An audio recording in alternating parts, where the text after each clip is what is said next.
గజం భూమి 14,000 రూపాయలతో 180 గజాల భూమి కేవలం 25 లక్షలు మాత్రమే. గట్కేసర్ వారానికి 15 నిమిషాల దూరంలో. నమస్తే, నేను Keshav. Welcome to Suman TV.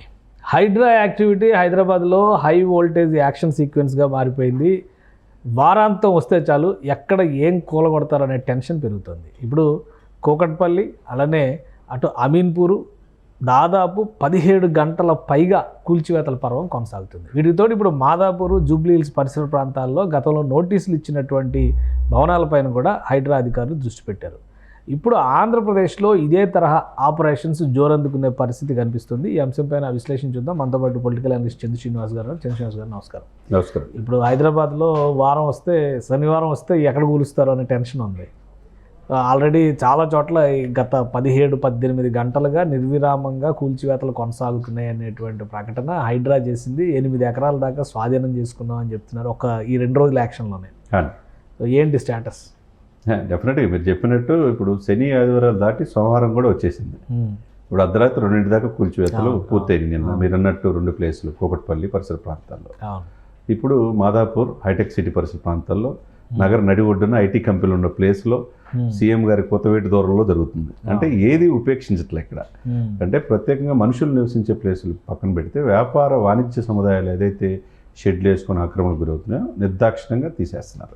కాబట్టి ఇక్కడ మాదాపూర్లో ఇప్పుడు జరుగుతున్న కూల్చివేత చాలా మంది సామాన్యులు మాకు అన్యాయం జరుగుతుంది, నోటీసులు ఇవ్వలేదు అని ఈ ఆవేదన వ్యక్తం చేస్తారు. ఆవేదన ఉన్నమాట వాస్తవమే కానీ సార్, ఇక్కడ ఏంటంటే ఆ 5-10% ఆవేదన ఉంటుంది. కానీ ఇక్కడ వాళ్ళకి అద్దెకి ఇచ్చిన వాళ్ళు ఎవరు? ఆక్రమణలు చేసిన వాళ్ళు.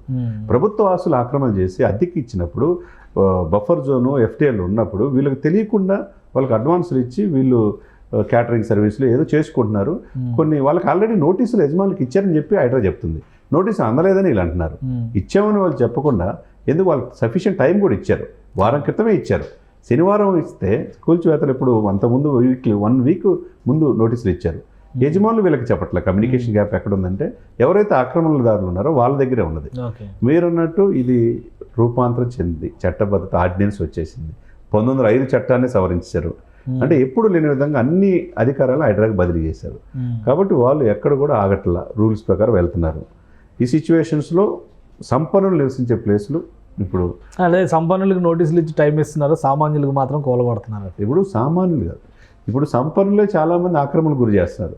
సామాన్యులు తెలియకుండా వాళ్ళ దగ్గర ఆక్రమణ ఆస్తుల్లో లీజుకు తీసుకోనో రెంట్కో ఉన్నారు.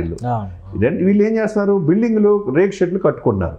అప్పుడు వాళ్ళకి లాస్ అవుతున్నాయి. వీళ్ళు యజమానులు ఏం చేస్తున్నారు? ఆక్రమణ గురి చేసిన వాళ్ళు, వాళ్ళకి తెలియదు ఇట్లా నోటీసులు వచ్చినాయి కూడా, ఏం చేయలే, మా దగ్గరికి రారులే అని. కాబట్టి ఏదైనా తీసుకునేటప్పుడు వాస్తవంగా ఉందా, లీగాలిటీ ఉందా లేదా, చట్టబద్ధత ఇది ఏ పరిధిలో ఉందో తెలుసుకోవాల్సిన బాధ్యత వీళ్ళకు ఉంటుంది. కాబట్టి ఇక్కడ ఏదో గవర్నమెంట్కి కక్షగా మనం భావించకూడదు. ఇప్పుడు అనుకుంటే మాదాపూర్లో అక్కడ మొత్తం పార్క్ స్థలాన్ని కూడా వాణిజ్య అడ్డాగా చేసుకున్నారంట. వాళ్ళే అసోసియేషన్ వాళ్ళు హైడ్రాకి ఫిర్యాదు ఇచ్చారు, అక్కడ కూలగొడుతున్నారు. ఇక్కడ ఏదైనా కానీ ఈ యొక్క గాలి, ఈ సెగ ఏదైతే ఉందో పక్క రాష్ట్రానికి కూడా తగులుతుంది.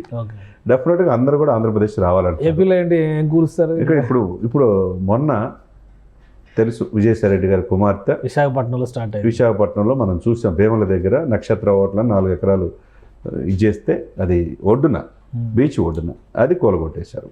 కోర్టులో బీచ్ ఒడ్డు కాదు, బీచ్ లోపలికే, బీచ్ లోపలే కూడా వేశారు. సరే, ఇక అధికారం ఉంది కానీ వేశారు. వాళ్ళ అమ్మాయిది కొట్టారు. మొన్న అది జరిగింది. నిర్ణయం జరుగుతుంది కాకినాడ ఈరోజు కాకినాడ మార్నింగ్ నుంచి జరుగుతుంది.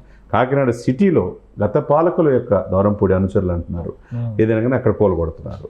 మన రేపు ఏంటంటే, రేపు ప్రధానంగా ఏంటంటే మన బుడమేరు, విజయవాడ ముంపు గురైంది. అది 90% ఆక్రమణకు గురైందని డిప్యూటీ సీఎం గారు ఉత్పాదనకంతా కారణం బుడమేరు. అది 2700 కిలోమీటర్ల విస్తీర్ణంలో ఉంటే అండి కేశవ్ గారు, దాదాపు 270 ఎకరాలు ఆక్రమణ గురైంది. దాంట్లో అయితే 3000 నిర్మాణాలు జరిగినాయి అంట. దాంట్లో 60% అయితే అత్యంత సంపన్నులు, రాజకీయ నాయకులు భవనాలు కట్టుకున్నారు. మరి ఇవన్నీ ఏం చేస్తారనేది దాని మీద కూడా కలెక్టర్ గారు నివేదిక పూర్తిగా ఇచ్చారు. ఎందుకంటే ముంపు గురై ప్రభుత్వ ఆస్తులు అంటే కూల్ చేస్తారు అక్కడ కూడా. ఇక ఈ నిర్మాణాలు అన్నిటిపైన అంతే. అంటే ఇప్పుడు ఇక్కడైతే జరుగుతుంది ఇది హైదరాబాద్లో. ఇప్పుడు ఆంధ్రప్రదేశ్లో కూడా ఈ క్రమంలోనే వెళ్ళకపోతే, ఎక్కడో చోట కఠినంగా నిర్ణయాలు తీసుకోకపోతే ఇటువంటి విపత్తులు తీవ్ర నష్టం వరదలో వచ్చేది. ఎందుకంటే చివరికి అన్నీ కూడా ఆక్రమించుకుంటే ఏం మిగులుతాయి? ఇప్పుడు బుడమేరు ఆక్రమణ అక్రమ కట్టడాలు లేకపోతే ఈరోజు విజయవాడ పరిస్థితి ఉండేది కాదు కదా. ఉండేది కాదు.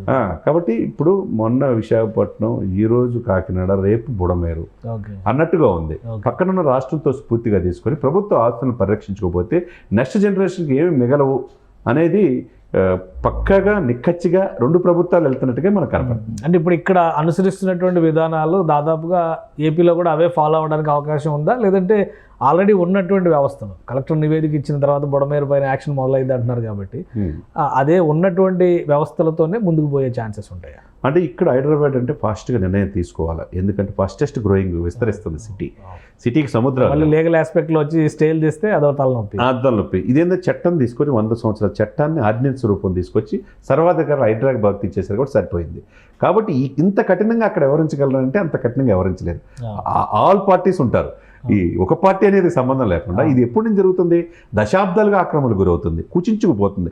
2700 కిలోమీటర్ల విస్తీర్ణం, 270 ఎకరాల ఆక్రమణ గురైందంటే బుడమేరి. అది కూడా విజయవాడ పరిసర ప్రాంతాల్లో, సింగనగర్ పరిసర ప్రాంతాలు 90% ఆక్రమణలో రాజకీయ నాయకులు వస్తూ ఉన్నారంటే, పక్కాగా విలాసవంతమైన భవనాలు కట్టుకున్నారంటే దీన్ని ఎట్లా చేయాలి?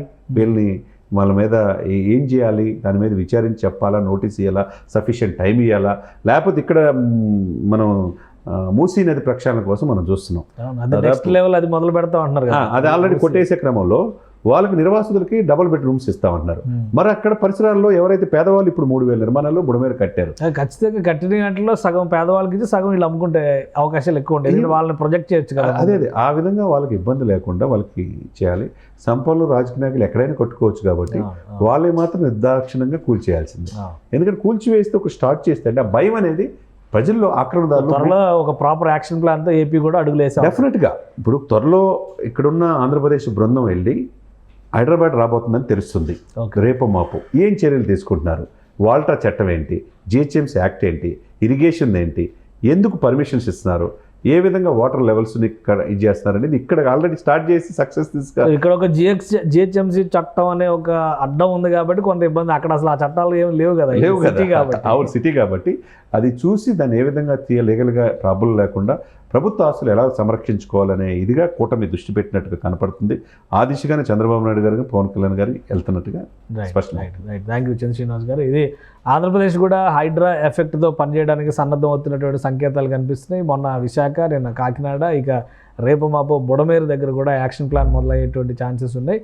హైడ్రా అమలు చేస్తున్నటువంటి విధానాలపైన ఒక అధ్యయనం చేయడం ద్వారా ఏపీలో కూడా సిమిలర్ యాక్షన్ ప్లాన్ అమలు చేయడానికి కూటమి ప్రభుత్వం సన్నాహాలు చేస్తుంది. ఇది special discussion. Keep watching. Suman టీవీలో మీ పర్సనల్ అండ్ బిజినెస్ ప్రమోషన్స్ కోసం కింది నెంబర్కి కాంటాక్ట్ చేయండి.